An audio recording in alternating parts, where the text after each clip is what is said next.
yang jauh.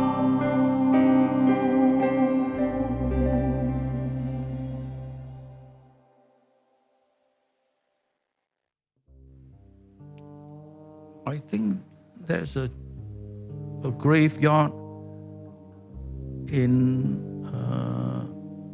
near the waterfalls, near Jesselton. As you go in, there's a graveyard there. He was buried down there. He said, Jimmy Boyce always said, when I die, I want to hear the radio, I want the Radio Malay Orchestra to play Putra Putri for me, right? And Austin recorded that, and when the funeral at the graveyard, he played that Putra Putri by the Radio Malay Orchestra. And then Larry obviously broke down because that's how much Jimmy meant to all of us, right? And then that was it. That was the end of Jimmy.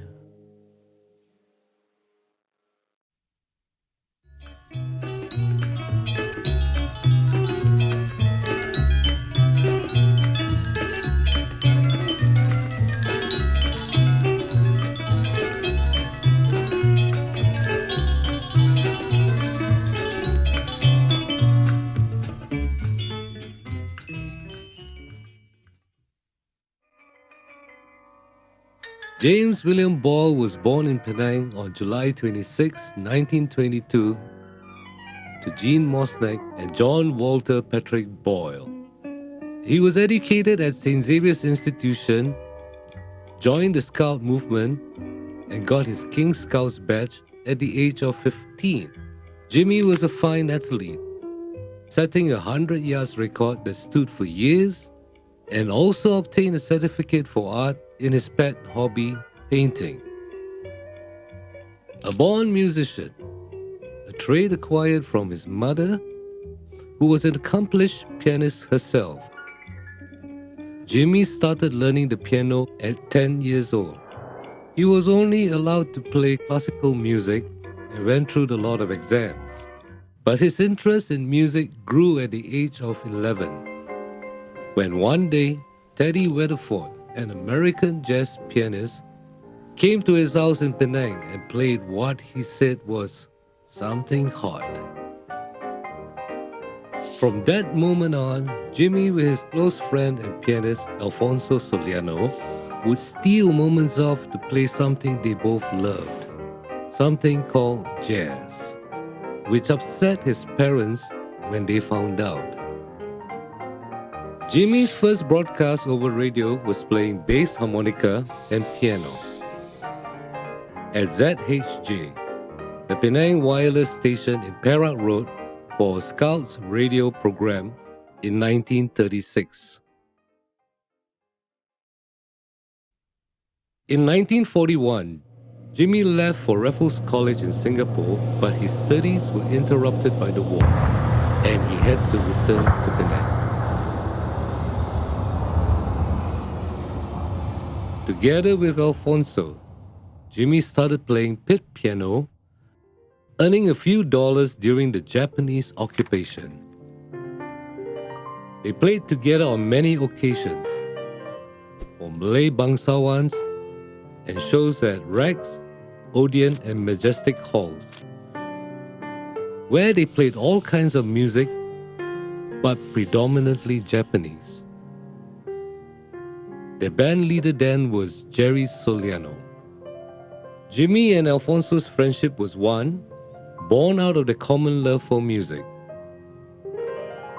This friendship continued for many, many years. Then came the blackout period for Jimmy, when he was jailed as a war newsmonger by the Japanese for listening to Allied radio. He became prisoner L124 and was imprisoned for 3 years, during which time he had the grim task as an assistant in the execution chamber.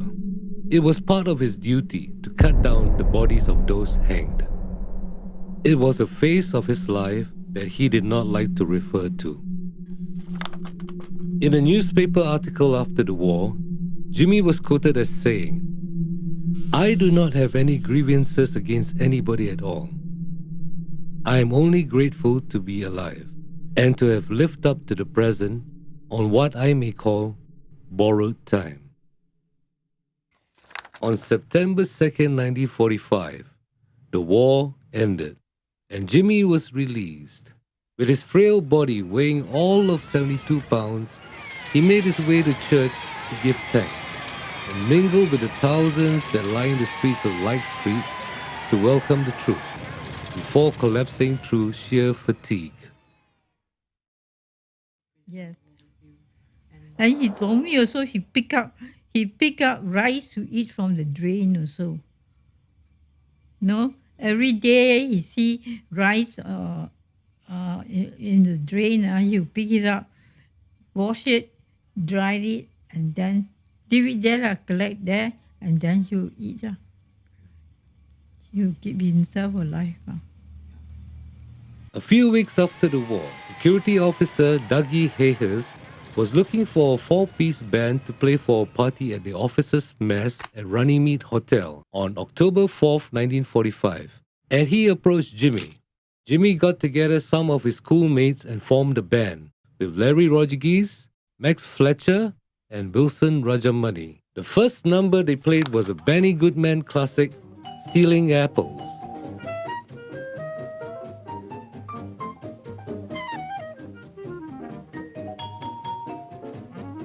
At the end of the night, they got paid $15 each and 4 cartons of cigarettes.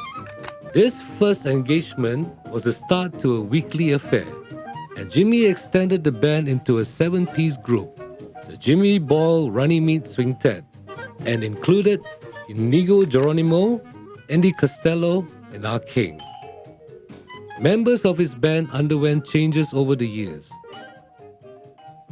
and some of those that have played and sung with Jimmy's band were James Simmons, Austin Rajamani, Ahmad Daud, and E. Fuk Sin. Jimmy and his bands also played at various other venues, including St. Andrews by the Sea, also known as Springtide, and the British Leaf Centre at Sandy Croft.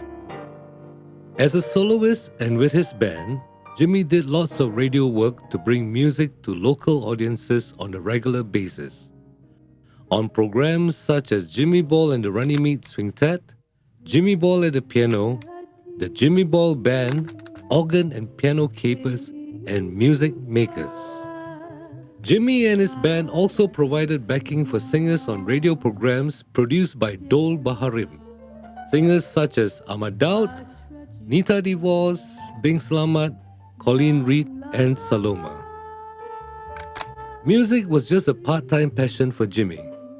Teaching was his full-time profession. It was a career that began in 1946 at his alma mater, St. Xavier's Institution. He also took an active part in sports, coaching students in both track and field events. In his spare time, Jimmy continued playing, composing, arranging, and dabbled occasionally on his other passion, painting. When he's free, he painted. He took one day. He went to my friend's house.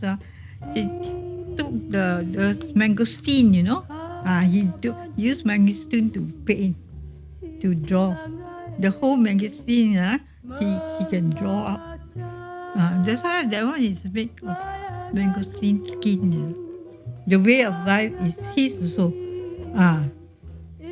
It must be put near the piano because that is the way of life. That is his life, his way. Jimmy's music crossed many boundaries with his compositions, reflecting his huge passion for both modern and traditional styles.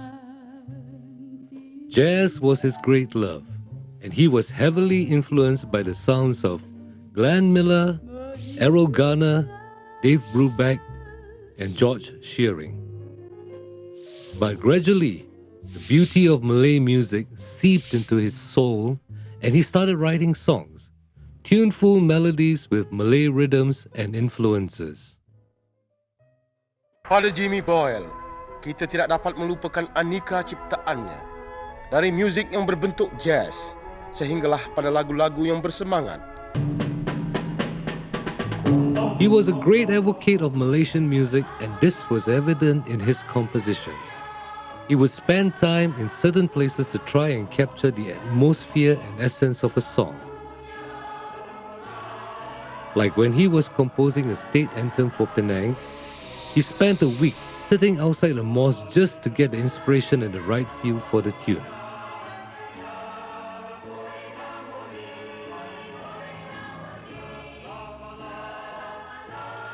Jimmy Boyle composed over 350 songs.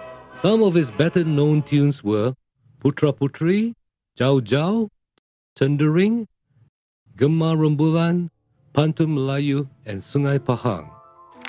He also composed a number of songs for events and institutions. Some of them were the Malayan Teacher's Song, Penang Jamboree, the first Malaysian Jamboree, St. Nicholas Home for the Blind, Technical Institute, the RAAF School, Sukan Sekolah Malaysia, Road Safety, and University Science Malaysia, amongst others.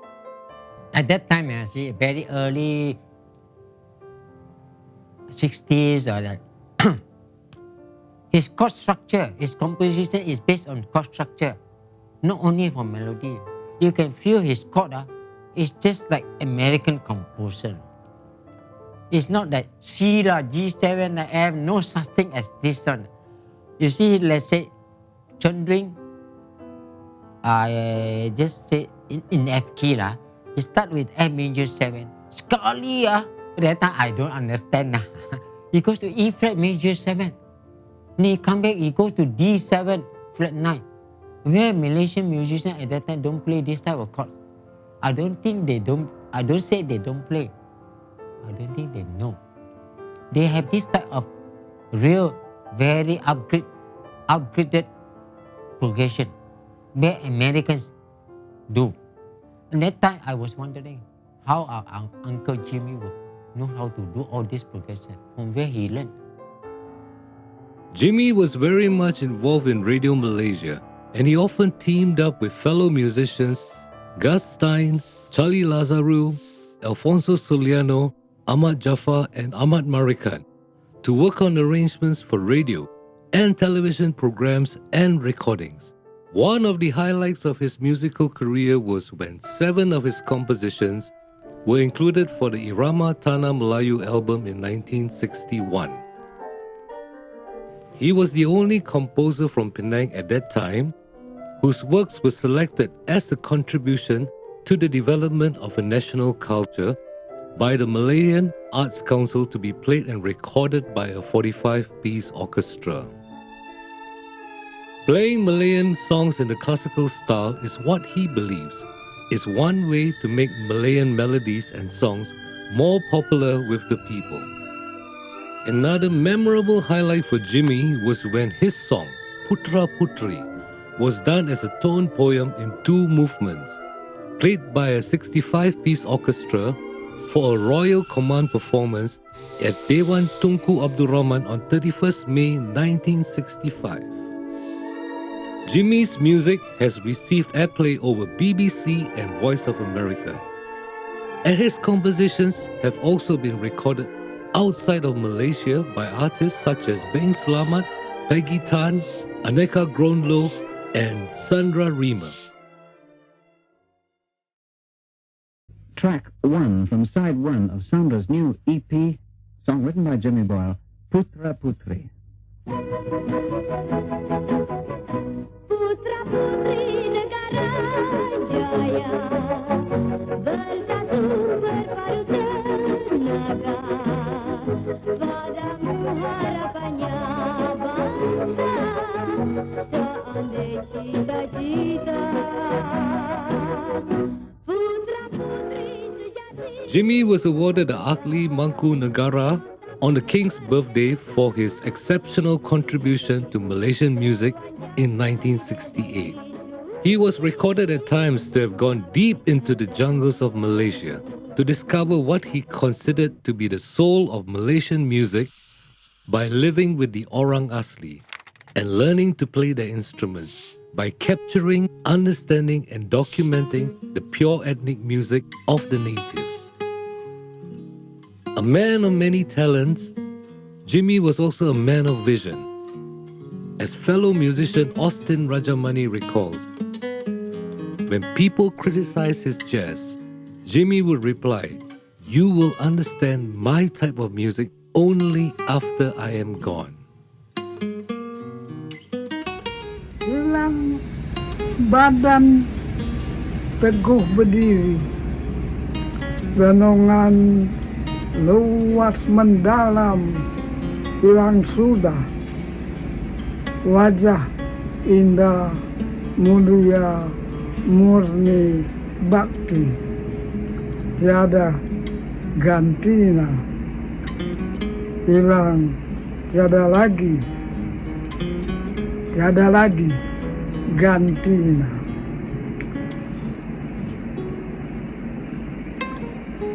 Di pulau kediamanmu, di langit senimanmu, di jantung adikmu.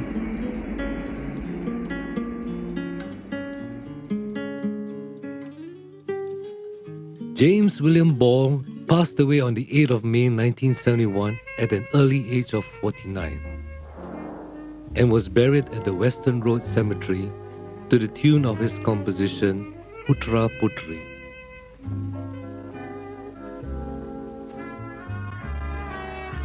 His music legacy continues and lives on through his son, James Philip Shane Boyle, a jazz pianist, composer, arranger, and music lecturer. The one that got me the furthest was obviously Jiao Jiao lah. Yeah, Jiao Jiao, because Jiao Jiao, I think he wrote for me. But no. But he wrote it from a very very sad heartbreak from what I constituted from. But Jiao Jiao is an incredible piece of music, melodically, harmonically, rhythmically, and even lyrically. It was actually written in English, but Zainal Abu put the Malay lyrics to it. The melody and the lyrics works very well. Jauh, jauh. You see, it's an octave leaps, So octave leaps all over the place. And Cendering was the late Datuk Syed Alwi's favorite song. Actually, I didn't know much about Cendering until I was the music director for Syed Alwi's careers. I was a music. Then he said, "James, play me Cendering." That time I didn't know how to play. I said, "I know somewhere in my head." Then I had to learn the song just to play it for him. Then I said, "Oh my goodness, this is so complex. This is more complex than the jazz songs that I'm teaching in my colleges." Then I got to know the song. Yeah. So after 40 or 50 years, he is still teaching me something by not being around, even though he's not around. Jimmy Boyle's compositions have stood the test of time and is still being recorded and performed till today.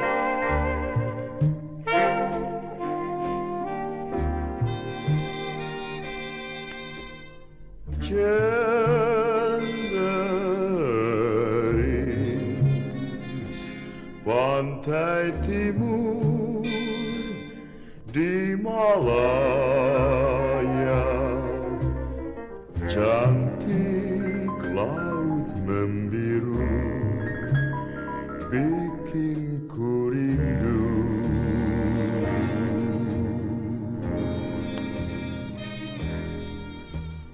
Di situ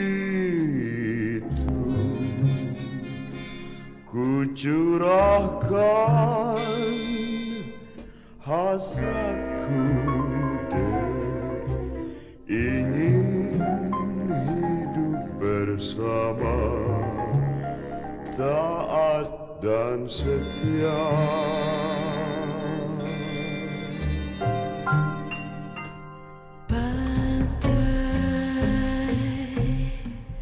Yang menawan hati,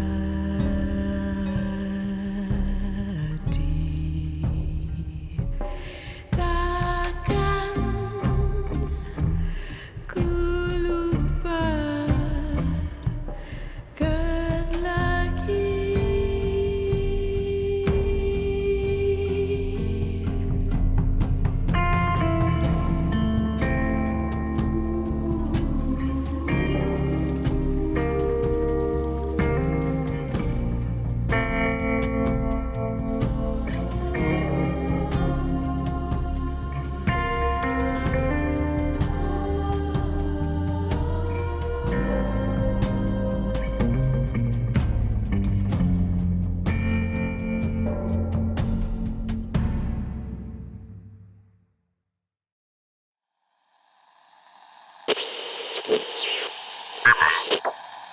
today.